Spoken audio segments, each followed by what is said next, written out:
Welcome, everybody, to the Early Edge. It is Thursday, May 11th, which means two things.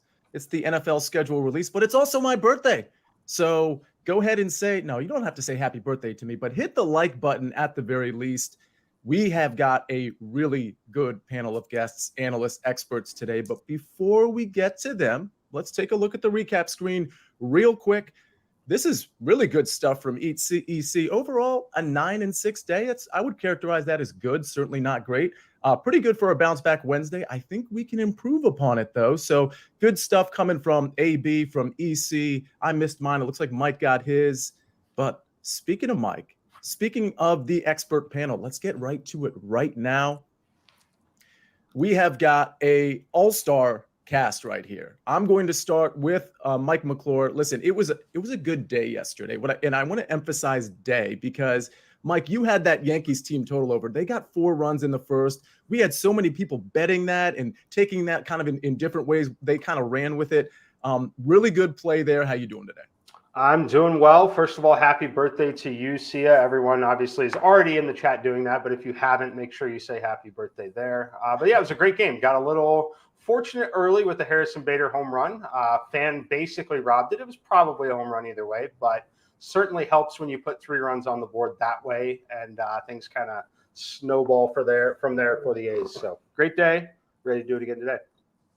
All right. And Allie, I want to come to you next. There's a couple of hockey games that I really like. We're going to have them up in our marquee matchup. And of course, I think you have a pick on one of these hockey games.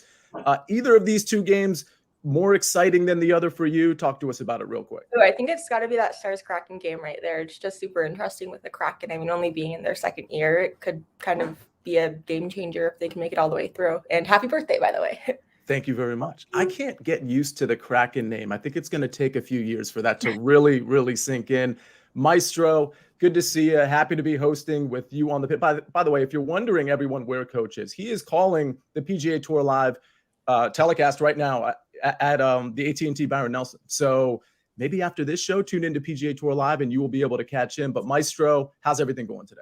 Everything's great, Sia. Happy birthday to you. I'm curious how you're going to celebrate it. The big story in sports today is Anthony Davis. You know, the early reports are that he did not suffer a concussion, but that is not 100% yet. They're going to check him out today. If he goes into the concussion protocol, he definitely won't be available for Game 6. He probably won't be available for Game 7. Right now, though, Lakers -2.5 in Game 6 is insisting, or assuming, I should say, that Anthony Davis is fine. Yeah, very interesting how the PR team and just the medical team would handle the idea of putting somebody in the concussion protocol, given the implications there. So we'll have to monitor that situation. I did mention yesterday that the Golden State Warriors, if you like that, they were plus 360 to win the series. That's looking a little bit better right now, but we knew they were going to win yesterday. Right, Danny? Danny, how you doing today? I'm doing good. See you. Happy birthday. First of all, I got to say I'm auto-tailing anything that you bet because birthday bets are locks. Yes. I'm looking forward to giving some UFC heat. I had a really bad showing last week. It was the worst I've done on EE. 8 out of 11 appearances I've been profitable. Last week was not one of them. I owe you guys some winners, so let's get back to work. Well, if memory serves, Danny Brasco, you had a really good day. It was either yesterday or the day before where you swept the board. Is that correct? Yeah, that's right. The day before, nice little 4-0 sweep, some plus money winners. So let's get back to it. Good vibes. It's your birthday. I'm happy to be here. And in the chat, I see my man. He's been asking about this bird picture. This is my friend Julian Pace, up-and-coming artist who did a little Rene Magritte remix and did a little Yankee New York-esque painting there. So little art knowledge for you today as well. See, we diversify the portfolio, bringing you some culture too. But right now, let's bring you some marquee matchups. Let's start with some hockey here. I think this one is really, really interesting. We got the New Jersey Devils at the Carolina Hurricanes. Devils really on the outside looking in terms of surviving. They got to win this game, but it's at Carolina. Carolina's -130. Allie, I'm going to start with you here. How you feeling about this one? I'm going to have to go with the Canes to close it out here. I mean, they've scored at least 4 goals in all 4 of those games so far against the Devils. And I know the Devils have been good, and they did put up 8 in that one game at home against the Canes. But I think now that the Canes have the home ice advantage, it's kind of going to switch. We just really haven't seen Vanacek be able to step up to the plate against a team like the Canes. So I think they'll get the win here and close it out tonight. Yeah, and Mike, when I looked at this number, -130 for the Carolina Hurricanes, and listen, I'm not a hockey bettor like you are and like Allie is, but it seemed a little short to me. And I wonder if I'm getting sort of baited in here. So what are your thoughts? Are we following the Canes or are we fading the Canes? I'm going to follow the Canes on here. As far as where the number should be, yeah, I'm a little surprised it's not honestly closer to 140. I mean, I get it. It's elimination spot. They play incredibly hard here. But looking at this series, New Jersey, they had a good series against the Rangers. They were able to utilize their speed in that series. Carolina is a very fast skating team. They don't really allow New Jersey some of the opportunities that they've had in other spots. So I like Carolina here. If I were playing this, I would still probably play the 60-minute line personally, just with them on home ice in a closeout spot. I think that if they win this game, it's going to be one where they're up a goal or two in the final minutes here. I don't necessarily anticipate an overtime game. So if you take the game that includes overtime, you take that price point from minus 130 up to plus 130, something I'm far more interested in there. All right. Really good insight there. Let's toggle back and forth to our next marquee matchup. We're going to go to the NBA now. And this one, to me, is just really, really interesting because I think, Larry, everybody thought the Boston Celtics were going to win. I shouldn't say everybody. A lot of people thought the Boston Celtics were going to close this thing out like 4-1, maybe 4-2. Now they find themselves down 2-3, yet they're favorites going into Philadelphia. Listen, I understand why they're favorites. I'm just wondering at this point, is the market just overvaluing the Celtics? Are they a team that maybe we had a perception of, and that perception's not really reality? Are we fading or following the Celtics as a favorite here? I'm going to follow him despite the fact that for the first time in the NBA playoffs that I can remember, Doc Rivers has a coaching edge over Joe Mazzulla, over another coach. I mean, Joe Mazzulla, his players are having to defend him and saying that he's not costing them this series, that they are. And you know what? They came into Game 5 shooting 50% from the field in the playoffs. They shoot under 40% at home. They go 12 of 38 from deep. We know that they're a lot better than that. And you only have to look back to last year where Tatum went for 46. They were in Milwaukee, down 3-2. They come back. They win that game. They win the series. Despite everything that's gone on, I'm going to follow the Celtics tonight and believe they step up. And Danny, I'm going to go right to you. Are you following Larry and the Celtics minus 2.5? This is a tight call on the spread, so I'm going to look at the total instead. I'm seeing a little bit more signs that make me confident in betting the under 212.5 here. The series has been a grind. The Celtics shooting has really fallen off a cliff, like Larry alluded to. And, the market is speaking more volumes to me than anything. This total opened up at 214.5. And early on, I'm seeing over 70% of the bets come in on the over, yet the line has moved down 2 points. That, my friends, is called reverse line movement, and usually want to tail that. So later on in series, as they grind on, I usually favor unders, and the line movement speaks to that. So I think I'll play the under here. Reverse line movement, pretty critical here when it comes to betting. And Mike, I'm going to go to you, but I do want to point out, I think I'm going to end up following the Celtics too. So we've gone over 6 games so far this week. And I just want to say I had 2 official plays out of those 6. They both hit, but all 4 of my leans hit as well in terms of what I was saying on this show, The Early Edge. So I feel almost compelled to make some leans here, not picks necessarily, but I'm going to go with Larry here and the Boston Celtics minus 2.5. But Mike, what are your thoughts here? Are we taking the favorite on the road? Yeah, this is a really tough spot here. It's so weird because I was so high on the Sixers throughout the season, a little down on them at times in the playoffs. When we get here to this spot, though, I do lean towards Boston. I think that the better route to play it is probably still going to be a player prop on Jason Tatum personally. I think that his number at 29.5 is a little soft if you think they win the game. If you watch the last game, still able to get up over 36 points. In an elimination spot, I would expect him to play every second of this game. I would expect him to have the ball in his hands even more than he already does here. So I'm looking that way, and I would do the same with Joel Embiid on the other side personally. I think that these teams are so evenly matched that it's truly should be a final possession type of game. I do lean under like Danny does as well. You typically see it's defensive intensity, but it's also just possession of the basketball, right? You've got usage monsters like Harden and Embiid. When you get in tight competitive games, you really start to value the possession. Sometimes you take a little bit longer just simply trying to get the basketball in Jason Tatum's hands, things like that. I just think that defense ratchets up enough here. So I would lean to the under pretty heavily, lean to the Celtics side. All right. Now let's toggle right back to the NHL. This is a really great time, folks. We got the NHL playoffs. We got the NBA playoffs. We're knee deep in MLB season, and the NFL schedule is coming out today. So it's just a really good time in sports. I think a lot of people think it's just kind of maybe a downtime. We certainly don't at the Early Edge and SportsLine. So let's go with the Kraken and the Dallas Stars. Allie, I'm going right to you here. This series is tied 2-2. Dallas, a heavy favorite at -195. Are we fading or following the favorite, the Dallas Stars? I think just value-wise, I'm going to have to fade them right there. Look at the Kraken. They've already kind of got those 2 games in this series here. And I know the Stars, they've kind of had some defensive struggles, especially against a team like the Kraken.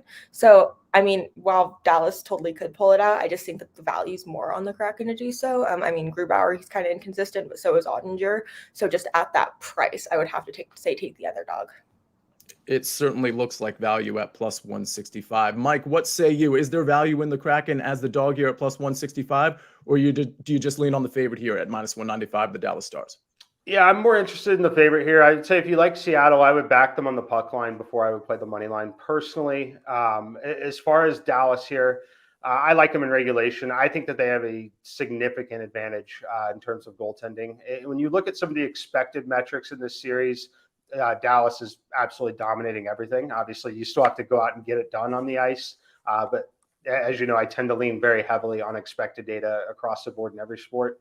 No exception here, especially with the team that is underperforming being on home ice. If I had to play it, it would be Dallas, and it would be Dallas in regulation. That number's down to -120 most places. All right.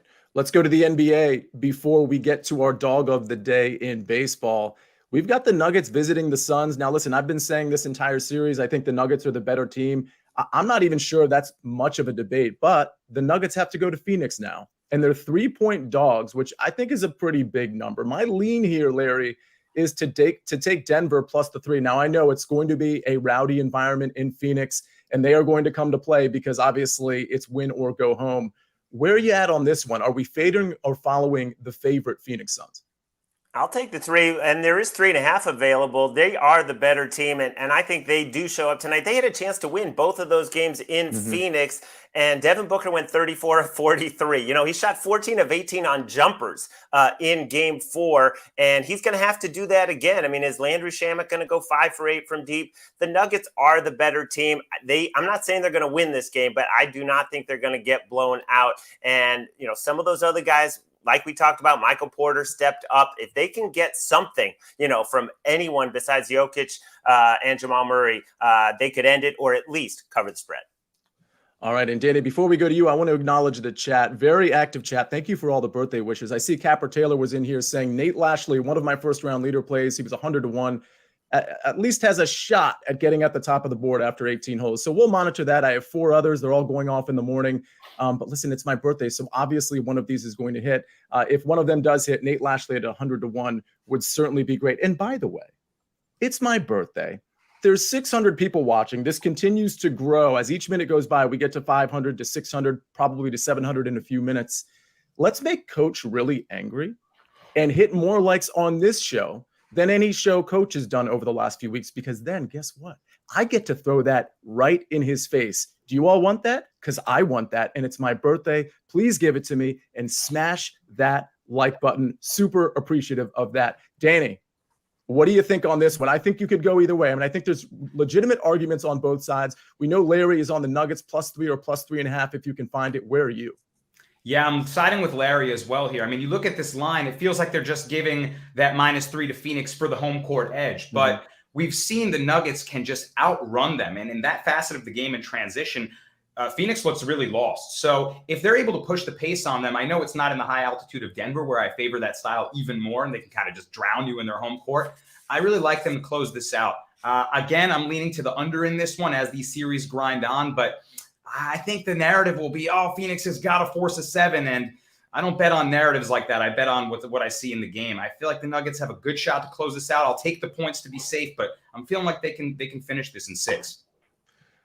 And Mike, Danny says he's going to bet on what he sees in the game. Do you see the same thing? Because I can't argue with what Larry or Danny Brasco just said. Where are you at on this one? Yeah, I'm going to lean to the Phoenix side here. Yes, it's going to take heroic efforts from Devin Booker and Kevin Durant here. However, I think that they can get it done. I think that there's no bigger switch really in home court advantage than this. There's a massive home court edge playing in Denver. You've got all this travel in the short turnaround time here. I like Booker. I like Durant in this particular spot. So I'm going to be leaning pretty heavily to the Suns to extend it and then get beat by 10 to 15 points in game 7. But I do think that they get enough calls here. The key thing to watch in this game, if you're watching it live, will be Kevin Durant and his ability to get to the free throw line. I think he's personally going to shoot a minimum of 12 free throws in this game tonight. It's just going to be all about that, right? Is Devin Booker going to get called for the offensive foul? Is he not? Those kind of swings make a massive, massive difference in a basketball game. There was an example in a Knicks game last night where you have an offensive foul call that could be a third foul early in the game on someone, or instead it's a blocking foul that counts as an M1. It's 3 points that way. You would have removed 3 points from the scoreboard. You have a third foul. You change your rotation. Just have massive, massive impacts on these basketball games here. We know that we're going to have collisions like this because of the style of play here. I personally think that Phoenix gets the calls in this game. Nuggets win it in 7. It's certainly hard to argue that the home team has been getting the calls for the most part. And that's just the history of the NBA. It's not necessarily, and really basketball in general, it's certainly not exclusive to this year. We're going to get to the dog of the day. But before we do, we're going to hear a word from our sponsors. Get breaking news. Big news coming out of the NFL today. Highlights and instant reactions. The largest final round comeback in Ford championship history. We're down to the final 4. I just want to take time to analyze greatness. Talk winners and losers with a guy who's already a big winner. CBS Sports HQ. It's all sports all day long. We are back. This is the Early Edge, and it's time to do the MLB dog of the day. We've got the Twins plus 100 at home against the Padres. We've got the Yankees at home against the Tampa Bay Rays. And then we've got the Reds at home against the Mets. Reds being the heaviest of the dogs here. Mike, I'm going to kick it right back to you. Which one of these dogs would you feel comfortable putting your money behind? Give me the New York Yankees here. It's a very interesting take. Maybe obviously Tampa's been really good. Domingo Germán's been fantastic. Looking at a lot of the expected data. Yes, it's a big park shift for Tampa, but it's also a big park shift for Tampa's pitching staff in general. We've got Judge back in the lineup. Great hitting conditions overall. I think that that's a great equalizer. Whenever you have hitting conditions where New York can hit home runs, that's what they're literally built to do. They don't win baseball games if they can't hit home runs. That's why they fall short in the playoffs so frequently when the weather changes. There's not enough power to hit home runs. Great environment overall tonight there. So give me the Yankees behind Germán. Yeah, Allie, I'm going to go to you next, but I want to say I agree with Mikey. This is a play I was going to make as a first 5 potentially, but I didn't necessarily want to pick on the Tampa Bay Rays. It's certainly not the formula for me, but I definitely believe in Domingo Germán, and I think the Rays are going to regress just enough over the next, month or two to be a very good team, but not the team we've seen over the first month or so of the season. Where are you at on the underdogs here? Yep, so I think I'm going to have to go with the Yankees as well. I mean, they've won 3 straight here, so I think we're just going to kind of build up that hot streak. And I know, like you said, the Rays have been good, but they can't stay that hot forever. So I think I'm just going to kind of go against them and then fade and take the Yankees. All right. And Danny, I'm going to go to you next. Which one of these MLB underdogs would you be willing to support? Well, I'm glad you guys said it first because obviously I'm a fan. I don't want bias to take over, but I'm on the Yankees as well here. And you look at the matchup and the line, it's Domingo Germán versus Drew Rasmussen. Rasmussen's been damn good, and the Yanks are just short plus 105 dogs. The Rays, you guys alluded to it again, regression's got to be coming. You cannot keep up this pace. And we saw them drop 2 out of 3 to the Orioles, another division rival here. I think the line is speaking volumes again. So, yeah, I lean to the Yankees in this one as well. Maestro, do you join the party here, or are we going somewhere else? I'm going to go to Minnesota, where the Twins are 11-7 at home, and Bailey Ober, he didn't make the team out of spring training, despite a good spring training. 6'9" pitcher. He got called up due to an injury, and he wants to make sure he's not going back down. And he has dominated all 3 teams he's played. Now it's been the Guardians, the Nats, and the Royals, and this is a much tougher lineup in the Padres. But when the ERA is below 1, the WHIP is below 1, it's going to be a low-scoring game. I'll take the Twins at home.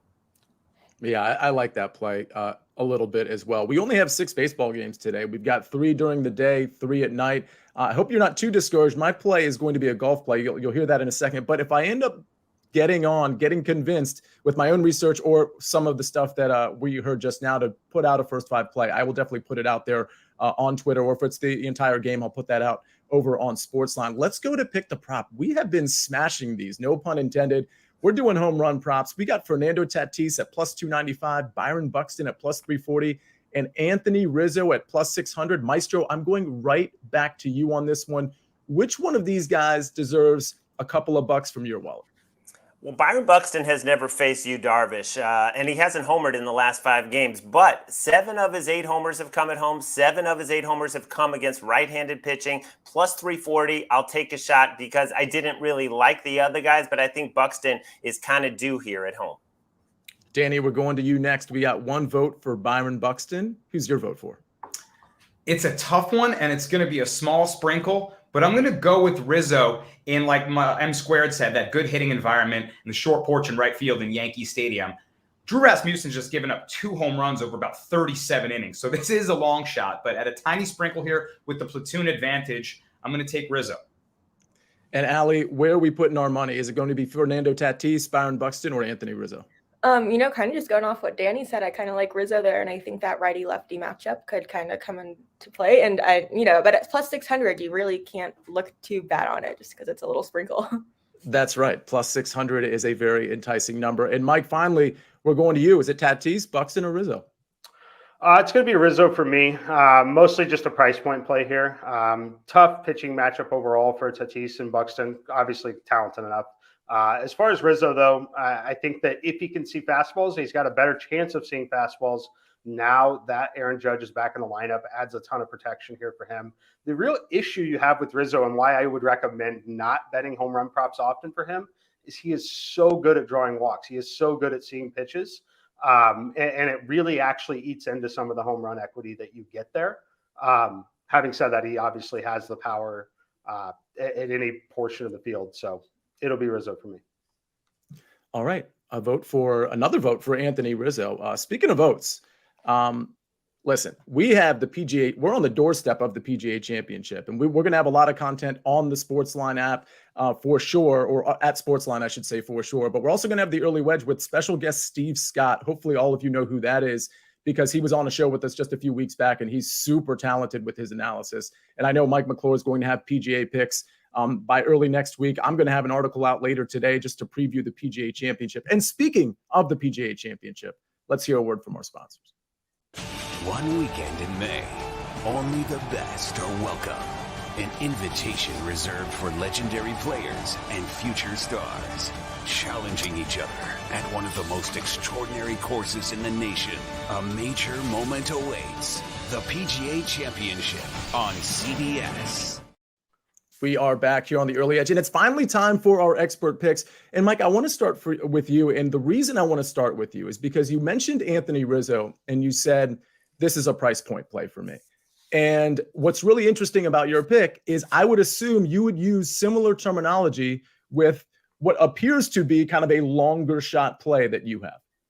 Yes, definitely. It's certainly a price point play here on Kevin Durant, 40 plus points, plus 410 at FanDuel. Wouldn't really go much lower than this. However, I do make the number all the way down to 285 in this particular game. Looking across this game, when we look at the expected data, look at the shot quality of everything he's taken, he's scoring 35 points a game in this series already. I project him to play every second of this basketball game. The only reason he wouldn't is if they were up 10, 15 late, or they were getting beat by 30 and the season was over. That's essentially it here for Durant. I played this last time, hit it on Booker, obviously. Ended up playing live unders on Durant after watching there. I do think that he's going to be fine, though. I think he's received treatment yesterday on the knee. I think he's totally fine there. What we're looking at, though, is just the ability for him to get to the free throw line. If the outside shot is not falling, he is an intelligent player. He's going to attack the basket. He's going to make them call fouls. I do not anticipate them calling a ton of offensive fouls on him tonight personally. I think he shoots a minimum of 12 free throws, as I said earlier. I think we can attack, at least 20% of this point total on him via the free throw line. So looking at the extended minutes, I think that if anyone were to not get a call, it would potentially be Devin Booker because of how aggressive he is pushing off at times. I don't see that for Durant. Some of the height advantage that he has really helps get him some of the calls. So I like Kevin Durant here a lot. I think he's going to score 40 points or very close to it.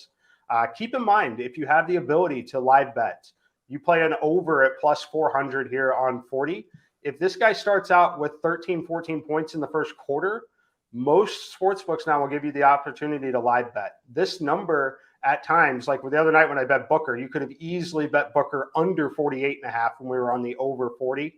You'll have the same opportunity here if he's having success to have a very, very easy arbitrage opportunity. So in other words, Mikey, just so everybody's clear, if he's going off early in the first quarter, you got a really good arbitrage opportunity. You should. It'll take 13 to 14 points to get the live number up over 40. But as it approaches 40, if he's tracking well at all, yes, it'll be, and the game's remotely competitive, you will have opportunities to buy the other side. And for the record, if you're dialed into CBS Sports HQ, you can see Mikey and this entire crew on there talking specifically about live betting. Allie, I want to come to you next. I think this Devils Hurricanes game is really interesting. I don't usually bet hockey. I usually bet your picks. I'll put some money on your picks, but I feel like I'm a little invested in Carolina in terms of I kind of think they're going to win, but you're attacking this game in a different way. Let's talk about it.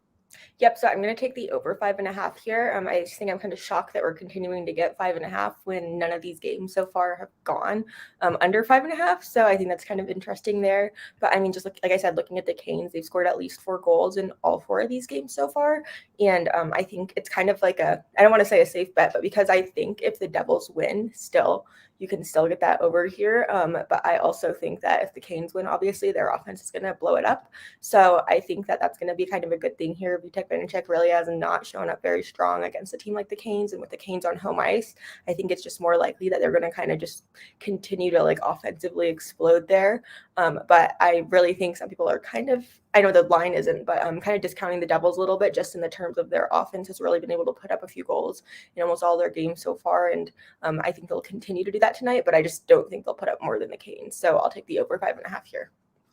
Yeah, and Allie, I love how you have sort of diagnosed this pick because you're playing out game scripts that would lead to the over. And obviously your range of outcomes because of the game scripts that you've played out lead to the over of 5.5. So I'm super confident in that play after listening to you. Speaking of confidence, Danny has a bad day last week and he's sounds like he's down about it. And what does he do? His confidence isn't shaken. 2 days later or a few days later, he goes 4-0 to rebound from the 0-4. And Danny, I got to say, on social media, whether it's Instagram or Twitter, I love watching your picks. I love watching your picks on here too, but on social media, it's really cool because I'll see a little bit of shadow boxing and I'll get into that sort of Rocky Balboa mood while I'm watching your picks. And it's just really fun to watch. You're engaging there and you're engaging here. Let's engage with some of your picks.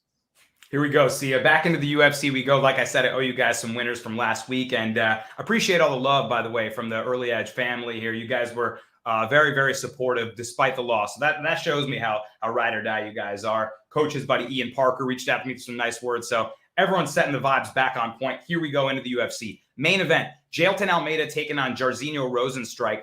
And really the difficulty making this bet is figuring out how Almeida will finish Rozenstruik. He's 5 for 5 on finishes in the UFC, and this guy's being called the Brazilian Khabib. He is a wrestling and jiu-jitsu monster. Rozenstruik's a good veteran, powerful kickboxer, but he's getting taken down in all of his fights, especially by grapplers. So we're just going to have to hope that Almeida doesn't fully mount him and knock him out with ground and pound. I think what will happen is he'll soften him up with some damage, and he'll probably not like it too much, turn his back, give up the neck, and maybe a rear naked choke finish. So I'm going to take the chalk on the minus 105 submission prop for the Brazilian Khabib, Jailton Almeida. He's a minus 550 favorite, so you're going to have to pick the exact method because to win by finish, KO, TKO, or sub is minus 360. You got to pick the one. I'm going to say it's submission.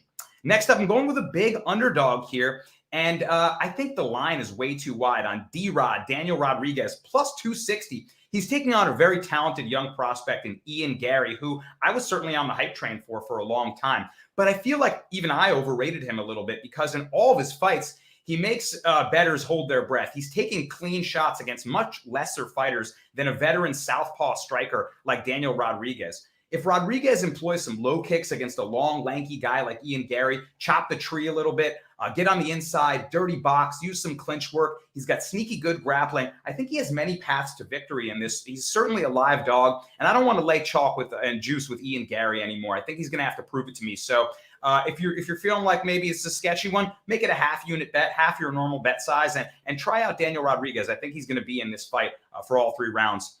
And then another dog for you guys, which is what was giving me a lot of success early on in this show. I'm going with Brian Battle early on in the prelims here. He's taking on a good wrestle boxer in Gabe Green. Gabe Green he's been focusing on his wrestling in training camp, and that might be his undoing because Brian Battle's jiu-jitsu is sneaky good. He's got a choke called a ninja choke that he might employ. And if Green invites the wrestling and the grappling, it could turn to the other side. On the feet, Battle's a long, rangy kickboxer who's got a good, sneaky left high kick, good front kicks up the middle. And he's going to be fighting in front of his hometown fans in Charlotte. UFC Fight Night Charlotte, not a place that we're seeing too many events, but Battle's getting a little hometown advantage there. They gave him to Rinat Fakhretdinov in his last fight. You guys might not know him. He is an uber prospect, and he worked Brian Battle. I mean, they fed him to the wolves. This looks like a nice little bounce back spot. And I'll finish out the 4-pack with a little 2-leg parlay. I'm going with Carl Williams, big favorite here, and Alex Morono. Williams is fighting a guy that is an auto fade for me named Chase Sherman. Sherman might be the better boxer in this matchup, but he cannot stay on the feet. He gets taken down in all his fights. And coming out of American top team Atlanta, Carl Williams is a strong wrestler. He's going to put Chase Sherman on his back in every round in this fight. Betting against Chase Sherman has made me a lot of money in the UFC. I'm not going to stop now.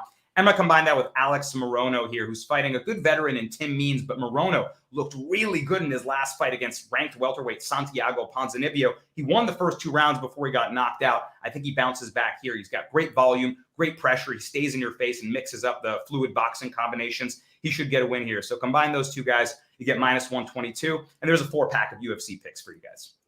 A 4-pack indeed, punctuated by a 2-leg parlay. And by the way, Mike McClure punctuated his bet by kind of explaining the numbers on his Kevin Durant play. And if you haven't seen that comment, it's really important that you see it, because if you don't understand why he's making the bet and what the numbers are in terms of the expected value of those types of bets, well, he explained it to you. And if you don't understand after that, that's on you. All we can do is make the bet and explain to you what the value is. And at that point, because I see a couple comments in there that are questionable. And if at that point you don't want to listen, that's totally on you. You don't have to make every bet. But Mike, I love how you broke that down. Now, Larry, I always end with you, but let me go ahead and give out my pick real quick. I have a 3-ball for later today at the AT&T Byron Nelson. It is Siwoo Kim +100. Again, a 3-ball for round 1. It obviously hasn't teed off yet. It'll tee off in a couple of hours. Siwoo Kim +100 over Taylor Montgomery and Richard Johnson. You probably never heard of Richard Johnson. That's because most people haven't. I think it's computer generated. I'm not really sure. But the point is, he is not going to be involved in this matchup. This is a classic 3-ball where I can kind of edge out one of the guys. Taylor Montgomery is one of those guys that's been on a really bad streak, especially with the ball striking. Now, he's made some cuts and he's had some good finishing positions. But because I want approach to be a priority in this tournament, I can't trust Taylor Montgomery. He can get hot with the putter, but I don't think he's going to give himself as many opportunities as Siwoo Kim. So I see value here in round 1, Siwoo Kim +100 over Taylor Montgomery and Richard Johnson. That's my pick. Again, if I have a first 5 that I start to lean on later in the day, I'll make sure I get that over to you. But Larry, the maestro, you've got a couple of picks for us. Close us out. The first batter tonight at Yankee Stadium will be Yandy Diaz, the leadoff hitter for the Rays. And even though Herman is in good form, he loves facing him. 6 of 17, 353 average, the OPS over 1,100. And his prop for over 1.5 hits, runs, and RBIs, it was -130 last night on DraftKings. Now we're seeing -140. I am still going to play it. This guy is in tremendous form. He had a career year last year, and now he's playing even better. He just faced Herman last week. 1 for 2 with a run scored and a walk and a hit by pitch. So he was on base 3 times. Love him at the top of the order as the visitor. Hopefully going to get at least 5 at-bats tonight. Yandy Diaz over the combined prop coming back at -140. And then a game that could be affected by weather, might have a late start. The Kansas City Royals. Shockingly, they are a good offensive team in May. They were terrible in April. They had a lot of hard hit balls that were right at people. Well, the luck has turned around. On this homestand, 9 games, hitting .301 with 43 extra base hits, 14 hits yesterday, going up against Clevenger. who has a whip over 1.5. This guy gets a lot of base runners, and it's not one person on the Royals. A whole bunch of different people are stepping up over 4.5 runs with the team total for the Kansas City Royals, -104 on FanDuel. Absolutely love it. And by the way, I was right. This show, it keeps growing with viewers, even without Coach. We have over 800. We don't even have 400 likes. So maybe it's not my birthday after all. I don't know that I can throw 341 in Coach's face. If we can get to like 450, that's great. But we're pretty much at the close of the show. So everybody, thank you. The chat has been so active. Really appreciate everybody there. And again, you're going to want to go check Coach out on PGA Tour Live because he is calling the AT&T Byron Nelson, and he does such a great job with that. Let's pull up the recap screen before we get out of here. We've got Mike McClure, Kevin Durant, 40-plus points at +410. I've got Siwoo Kim in a 3-ball later today, +100 over Taylor Montgomery and Richard Johnson. Larry Hartstein, Yandy Diaz over 1.5 hits, runs, RBIs at -140, and the Royals team total over 4.5 at -104. Allie, Devils, Hurricanes over 5.5 at -125, and then Danny Brasco, he's got Almeida by submission at -105, Rodriguez moneyline +260, Battle moneyline +120, and then a moneyline parlay with Carl Williams and Alex Morono. Ladies and gentlemen, thank you for joining me on my birthday. We have so many sports. We've got baseball, we've got MLB, we've got NHL, we've got the NFL schedule release, and that's just the top of the list. There is so much going on right now, but that's all the damage we can do today, right now. So there's only one thing left to do. You've got your marching orders. Let's take all of these tickets straight to the pay window. For the Maestro, for Mike McClure, for Allie, for Danny Brasco, and for Jake the Snake on the 1s and 2s and 9s and 10s. I am the counselor, and we rest our case.